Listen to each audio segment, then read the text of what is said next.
কিসের কুসুম কিসের কুসুম, ওগুলো তোর বাপের কুসুম। কেননা তোকে দেখ, আজ কালকে এই যে পাকিস্তান ভারত পাকিস্তানের যুদ্ধ নিয়ে ভুলভাল ছবি পোস্ট করা হয়েছে, এদেরকে ধিক্কার জানায়। এদেরকে প্রথমে আমার মনে হয় জেলে ভরা উচিত। এই কয়েকদিন করছে, আর তারা এই দেশের মধ্যে বিভাজনটা করছে, তাই তাদেরকে প্রথমে অ্যারেস্ট করা দরকার। তাদেরকে প্রথমে সংবিধান অবমাননার মামলায় তাদেরকে জেলে ভরা দরকার। গণতন্ত্রের চতুর্থ স্তম্ভ বা প্রথম সারি যে সমস্ত মিনিস্ট্রি মিডিয়া রয়েছে, সে মিনিস্ট্রি মিডিয়ার একটি অংশ বারংবার বাংলা জুড়ে এক বিভাজন তৈরি করছে। হিন্দু মুসলিমের মধ্যে সাম্প্রদায়িকতার বীজবাষ্প তারা ছড়াচ্ছে।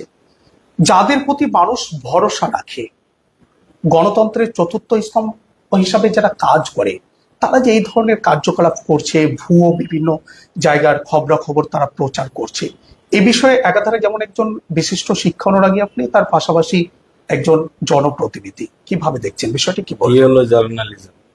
তো সেই জায়গায় দাঁড়িয়ে আপনি দেখুন, কয়েকদিন আগে একটা জোকার সাংবাদিকতা, গোয়া গণমাধ্যমের ভূমিকা, আজকে আমরা এমন একটা পর্যায়ে এসে পৌঁছেছি, এমন একটা সন্ধিক্ষণে এসে পৌঁছেছি যে ঠিক স্বাধীনতা আন্দোলনের আগের মুহূর্ত যদি আমরা বলি, যে স্বাধীনতা আন্দোলনের সময়ও গণমাধ্যম একটা ব্যাপক ভূমিকা গ্রহণ করেছিল। আজকে গণতন্ত্রের চতুর্থ স্তম্ভ গণমাধ্যম।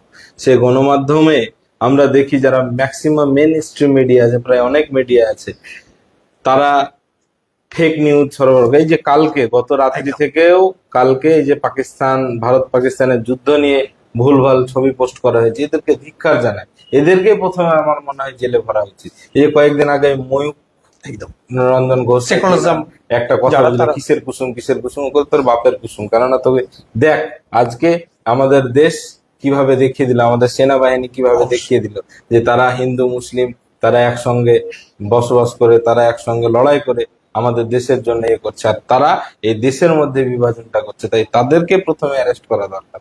তাদেরকে প্রথমে সংবিধান অবমাননার মামলায় তাদেরকে জেলে ভরা দরকার। এই সমস্ত মানুষগুলোই আমাদের রাজ্যে, আমাদের দেশে, আমাদের জেলাতে সাম্প্রদায়িকতার বিষ বাষ্প তৈরি করছে, বিষ পুশ করার চেষ্টা করছে। তাদেরকে সরিয়ে দিলে আমরা আমরা হিন্দু মুসলিম সকলে ভাই ভাই, ভাইচারা বজায় রেখে আমরা ভালো থাকি। আজকে আমাদের বিশ্বকবি রবীন্দ্রনাথ ঠাকুরের আজকে জন্ম জয়ন্তী। উনি সে সময় 1905 সালে যখন লর্ড কার্জন বঙ্গভঙ্গ করেছিল, যখন জাতির ভিত্তিতে হিন্দু মুসলিমের ভিত্তিতে যখন বাংলাকে ভাগ করার চক্রান্ত করেছিল, সেই চক্রান্ত রুখে দিয়ে কিন্তু তিনি রাখি বন্ধন উৎসব করেছিলেন। তো সেই জায়গাতে আজকে এমন একটা সময় এসে উপস্থিত হয়েছে, আজকে এই মেন স্ট্রিম মিডিয়া গুলো, গদিয়া মিডিয়া যেগুলোকে আমরা বলে থাকি, তারা আজকে সেই ব্রিটিশের মতো সেই সমস্ত বঙ্গভঙ্গ, ধর্মের ভিত্তিতে বিভাজন করার চেষ্টা করছে। তাই তাদেরকে বয়কট করা উচিত।